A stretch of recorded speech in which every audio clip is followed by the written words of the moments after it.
What happens when two cosmic patriarchs, each a god to gods, each a keeper of the balance of their realms, collide over the fate of a universe? When Odin, the All-Father of Asgard, meets Highfather Isaiah of New Genesis, the skies don't just rumble. They bleed across dimensions, beyond the veil of stars and the mortal understanding of space and time. Exist the Supreme Fathers, wielders of unfathomable power, and stewards of divine order. Odinforce, the All-Father of Asgard, whose one eye sees through the layers of fate, commands the 9 realms with wisdom forged in war. His voice shakes the roots of Yggdrasil. His spear, Gungnir, never misses its mark. He is feared, loved, and obeyed.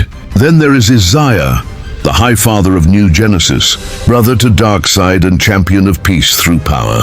From the radiant fields of Supertown to the edge of the Source Wall, Highfather reigns with the strength of conviction, wielding the life-giving staff, known as the Alpha Staff, and tapping into the divine energy of the Source itself. But once a warrior like his brother, Isaiah has tried to bury his rage under robes of peace. But not all peace is eternal. It began with a crack, not in the sky or the ground, but in the fabric between dimensions. Asgard's seers, perched atop the golden dome of Himinbjörg, trembled as threads of reality frayed like torn runes. Odin stood atop the Bifrost, eyes closed, his senses swimming through the cosmic wind. From the far reaches of space, something was bleeding into the 9 realms, a force not chaotic like the demons of Muspelheim or the shadows of Svartalfheim, but ordered, powerful, alien. It was a whisper through the world tree, and it bore the echo of the source. Odin summoned his ravens, Hugin and Munin, sending them beyond the stars, past the moons of Alfheim and into foreign constellations. They returned with visions, images of cities built of light, of beings with mother boxes, of boom tubes tearing across galaxies, and of a mighty father who dared reshape destiny through logic and light. New Genesis had found a doorway to the 9 realms. On New Genesis, Highfather stood before the Council of Celestial Peace, gazing into the swirling pool of cosmic energy that connected him to the Source. A strange darkness was leaking into the universe, not from apocalypse, but from further still. Something ancient, cyclical and fated. The Source had spoken a single phrase, Yggdrasil weeps. To Isaiah, this could only mean one thing. The very structure of the cosmic balance was in jeopardy. And if Asgard, a realm as proud as it was powerful, continued to exist isolated and unchecked, it could fall like Krypton once did, dragging other worlds into the fire. "We must reach out," he declared. "Odin must listen. The old pantheons can no longer walk in isolation."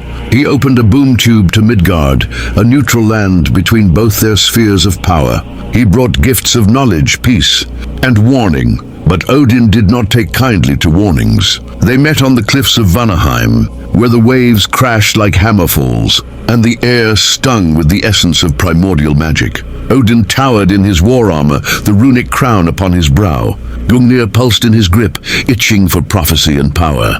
His wolves, Geri and Freki, snarled from the shadows. Highfather stood in ceremonial robes, Alpha Staff resting but ready. Round his neck, the sigil of the Source glowed softly as if alive. "Odinforce," Highfather began with reverence. "You stand atop a realm bound to a tree whose roots stretch across dimensions. This Yggdrasil touches worlds it was never meant to reach. Its presence is pulling realities together, risking multiversal collapse. The Source has seen it. You must sever the growing limbs." Odin's eye narrowed. "You come to my realm, speak of severing my tree, and offer peace in one breath and threats in another? I offer vision," Highfather said. "The same vision that let me resist my brother, that lets me shape destiny without tyranny. But your path is blind with tradition, and traditions are the first to fall in a changing cosmos." Odin slammed Gungnir into the earth, shattering the cliff beneath them. "Do not mistake peace for dominion.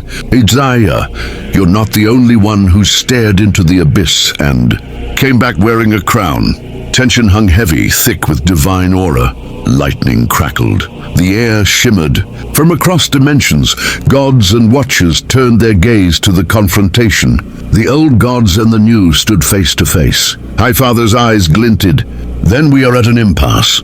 No, Odin growled. We are at war.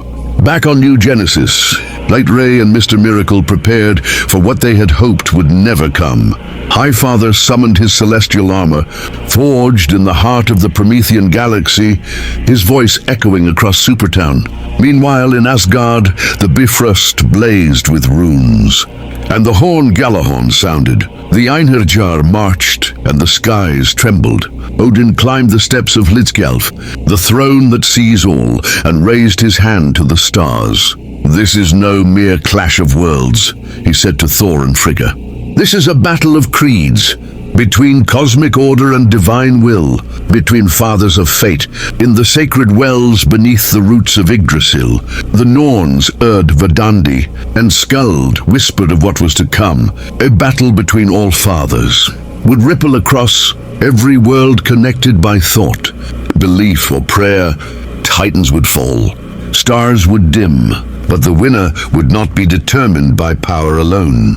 It is a war of truths, Skuld whispered, and only one truth may remain standing. Odin stepped onto the battlefield, armored in Uru, his eye blazing like a supernova.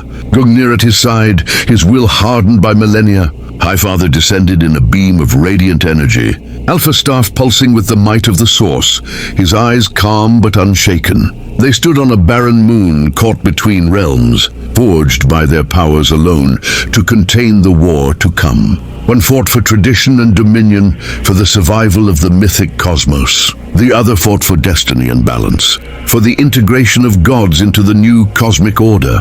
Neither would kneel, neither would yield. The battlefield was not a place of stone or soil. It was a dead moon suspended between the source wall and the edge of the 9 realms. A place untouched by time, carved by cosmic neutrality, where neither Asgardian rune nor New Genesis code held dominion. It was here the sky cracked like glass and the stars dared not shine. Here legends came to war. The air vibrated with celestial tension. Odin, crowned in ravens and warlight, stood upon the obsidian ridge, clad in his golden armor that shimmered with rune fire. Gungnir, his spear forged in the heart of a dying star, hummed with ancient fury. His one eye saw not just his enemy, but the fates of realms layered behind him. Across from him descended Highfather Isaiah, his white robes trailing source energy like the tail of a comet. The Alpha Staff pulsed with harmony and defiance, carved with glyphs from the source itself. The very foundation of his being rejected violence.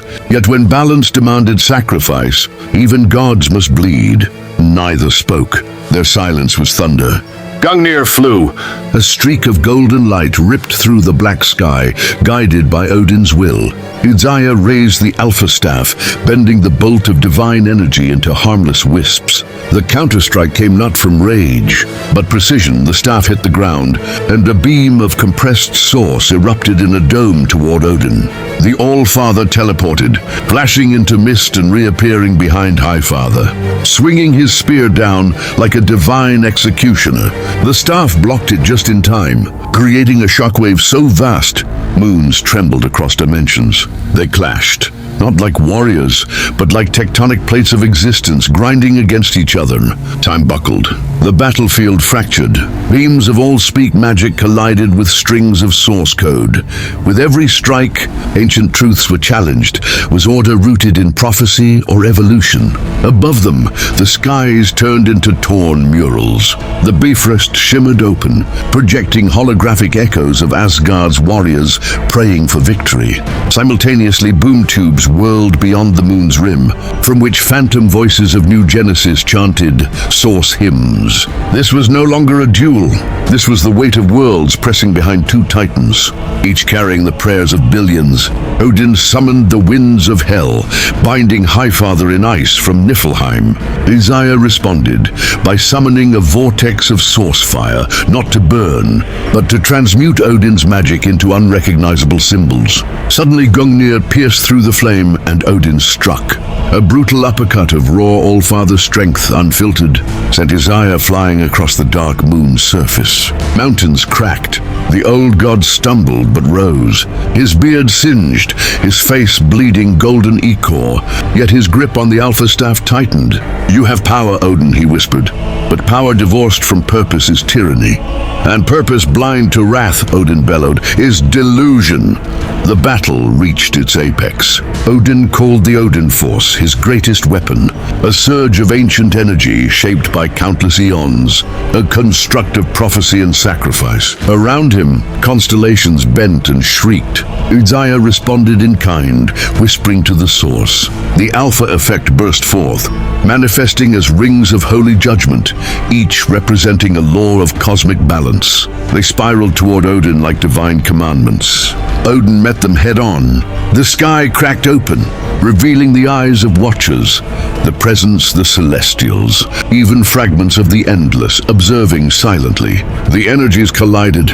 A cataclysmic implosion consumed the battlefield.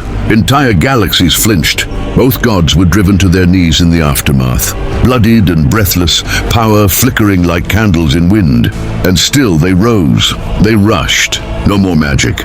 No more speeches. Just fists. Odin's first strike shattered the moon's crust. Uzziah's counter broke Odin's pauldron. Blow after blow, ancient bones cracked, immortal veins ruptured. For the first time in 1,000,000 years, they fought like mortals, exhausted, furious, desperate.